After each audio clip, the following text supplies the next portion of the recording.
ভারতবর্ষের প্রাচীন এবং পবিত্র 7 শহরের অন্যতম অযোধ্যা। আর আজ আমরা এসেছি সত্য, ত্রেতা এবং দাপর 3 যুগ থেকে চলে আসা পুরুষোত্তম মহাপুরুষ ভগবান রামচন্দ্রের জীবন কাহিনী এবং সেই রামলালার জন্মস্থান দর্শন করার জন্য। আর সঙ্গে দর্শন করতে চলেছি ভারতবর্ষ তথা পৃথিবীর 3য় বৃহত্তম হিন্দু মন্দির অযোধ্যা রাম মন্দির। এই মন্দিরে ভগবান তার কনিষ্ঠ ভ্রাতাদের সঙ্গে পূজিত হন বাল্যরূপেই।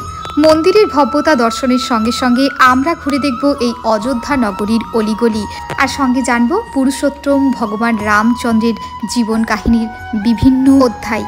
আর মাত্র হাতে গোনা রুদ্ধশ্বাসের কয়েক ঘন্টা, তারপরেই 500 বছরের সময় অতিক্রান্ত করে রামলালা প্রতিষ্ঠিত হবেন তার সেই ভব্য মন্দিরে। প্রাণের রামচন্দ্রকে আহ্বান করার জন্য অযোধ্যার অলিগলি সেজে উঠছে এক অন্য আঙ্গিকে।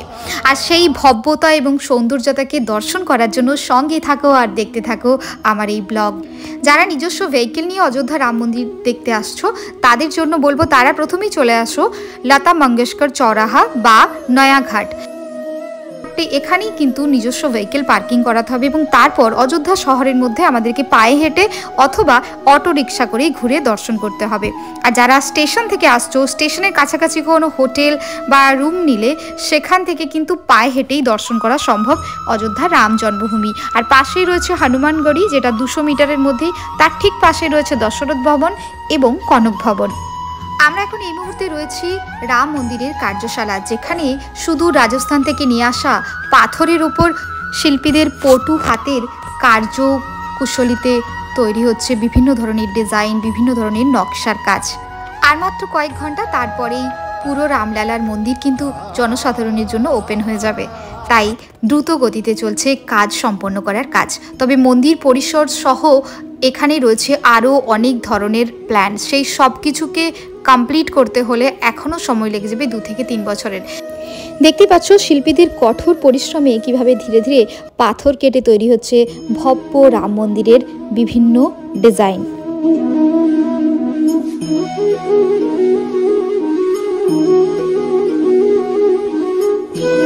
রাম মন্দিরের কার্যশালা দর্শন করে আমরা চলে এসেছি পাশের শিলাখণ্ডের কাছে। এখানে রাখা হয়েছে শালিগ্রাম শিলা থেকে শুরু করে ভারতবর্ষের বিভিন্ন প্রান্ত থেকে নিয়ে আসা বিভিন্ন ধরনের শিলা, যেই শিলা থেকেই তৈরি হচ্ছে ভব্য রাম মন্দিরের রাম মূর্তি।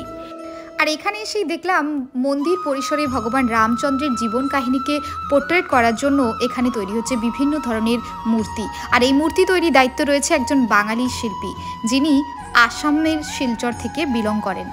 তো আমরা এখন রয়েছি মন্দির থেকে 2 কিলোমিটার দূরে। এখন যেহেতু আর বাস জোর কদমে এখানে কাজ চলছে, সেই জন্য পুরো সমস্ত রাস্তা ব্লক করা আছে।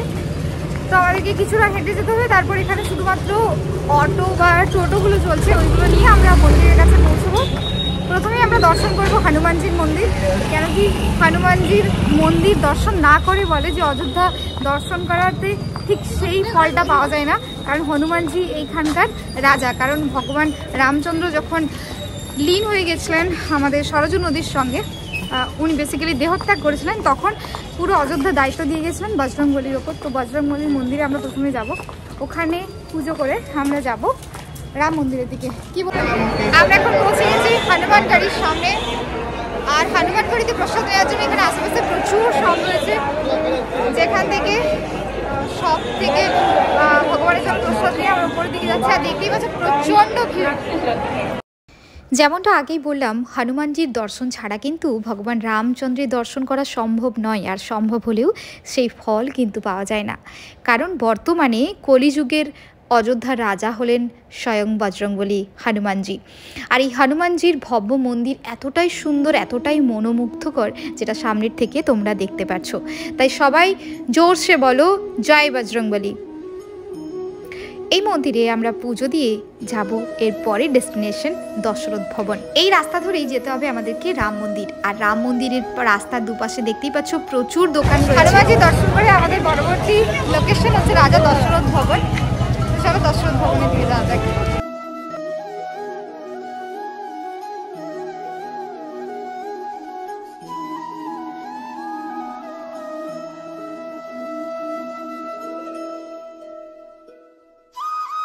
আমরা বর্তমানে দাঁড়িয়ে রয়েছি রাজা দশরথজির সেই দশরথ ভবনে। এখানেই বসতো রাজা দশরথের সিংহাসন। আর এখানেই এখন বর্তমানে পূজিত হয় রাম, লক্ষ্মণ, শত্রুঘ্ন, ভরত। এই মন্দিরের ভব্যতা এবং দিব্যতা সত্যি কথা বলতে লোমহর্ষক।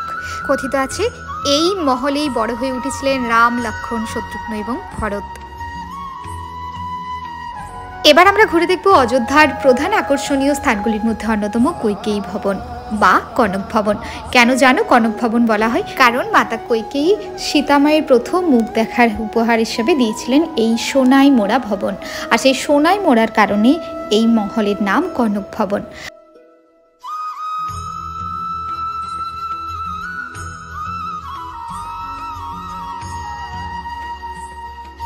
প্রায় সন্ধে নামার মুখে এখন হচ্ছে রামলালার সেই সন্ধ্যা আরতি। আমরা ভীষণ হ্যাপি যে আমরা এই আরতি দর্শন করার সুযোগ পেলাম। কনক ভবন থেকে বেরিয়ে আমরা চলেছি সামনের দিকে প্রধান রাম মন্দির দর্শন করার উদ্দেশ্যে। তার আগেই পড়ল ভগবান রামচন্দ্রের সেই প্রিয় ভক্ত হনুমানজির এই মূর্তি, আর সঙ্গে রাম সীতার ভব্যরূপ। আর রাস্তাতেই পড়ল রাজা দশরথজির সেই মহান যজ্ঞকুণ্ড, যেখানে যজ্ঞ করেই ভগবান দশরথ লাভ করেছিলেন তার 4 পুত্র রাম, লক্ষ্মণ, শত্রুঘ্ন এবং ভরত। তাই এই জায়গাটা দর্শন করতে কিন্তু একদম ভুলো না। আর সমস্ত রাম ভক্তদের জন্য আমি নিয়ে চলে এসেছি আরেকটি ইন্টারেস্টিং জায়গা। এটি হলো আমাবা রাম মন্দির। রাম মন্দির ঢোকার ঠিক আগেই পড়বে এই মন্দির। আর এই মন্দিরে রয়েছে দুপুর 3টে অবধি ভোগ সেবনের ব্যবস্থাপনাও, যেটি সম্পূর্ণ বিনামূল্যে। রাম মন্দির যাওয়ার দুপাশে রয়েছে একাধিক বিভিন্ন ধরনের দোকান, আর সেখানে একের পর এক হাতছানি দেবে বিভিন্ন ধরনের জিনিসপত্র। তাই চাইলে ব্যাগ ভর্তি শপিংও কিন্তু তোমরা করে নিতে পারো।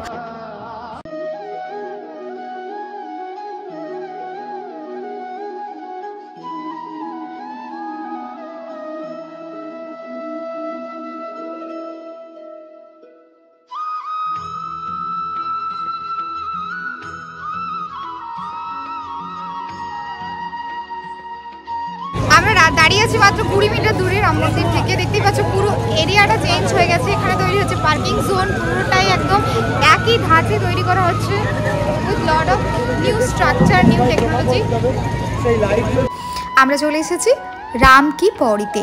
এখানে সরজু নদী থেকে একটা ক্যানেল তৈরি করা হয়েছে, আর এখানেই হয় বিখ্যাত দীপোৎসব। আর দীপোৎসবের ভিডিও অলরেডি আমার চ্যানেলে রয়েছে, সেখান থেকে গিয়ে তোমরা চেক আউট করতে পারো। আর এখানেই সন্ধেবেলায় কিন্তু হয়ে থাকে মাতা সরজুর আরতি।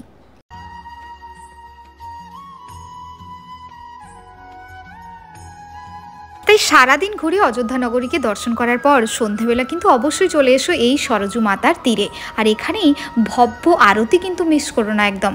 মনে করা হয় ভগবান রামচন্দ্র তার দেহত্যাগ এই সরজু নদীতেই করেছিলেন। তাই রাম ভক্তরা ভগবান রামচন্দ্রকে স্মরণ করে যখন এই সরজু মাতার জল মাথার উপর স্পর্শ করায়, তখন যেন মনে করেন ভগবান রামচন্দ্র স্বয়ং তাদেরকে আশীর্বাদ করছেন। দেখতেই পাচ্ছ দেখতে দেখতে চলে এসেছে আরতির সরঞ্জাম।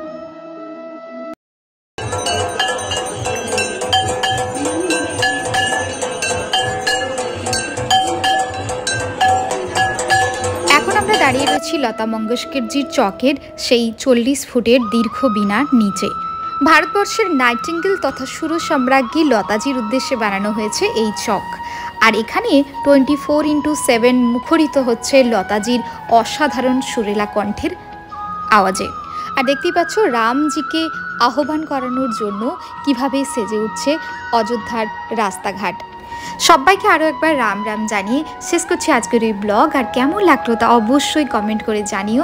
আর অযোধ্যা দর্শনের এরকম আরও নতুন ইন্টারেস্টিং ভিডিও পেতে হলে please do subscribe my channel. সঙ্গে থাকো, সুস্থ থাকো, ভালো থাকো।